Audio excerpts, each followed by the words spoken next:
Phone કરીને એમ ના કહેતી કે નહીં વાગ્યું એમ ખબર પડી? ફોન કરીને લુકીએ ધમકીઓ બીજાને આપવાની. આ ધર્મેશ રિમિક્સ ને નહીં ખબર પડી તને? ધમકી બમકી હાલતી નહીં, નકન ખબર પડી જશે બધી બાજુની.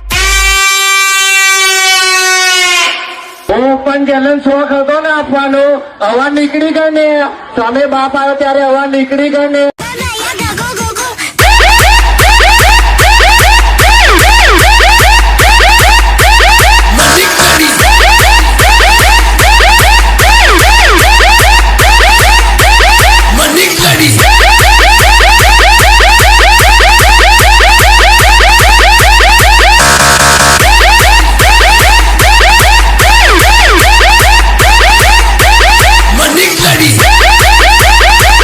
મને કહેવાય જય માડી પ્લસ નો પાવર ફાટીને આંખમાં આવી ગયો ને.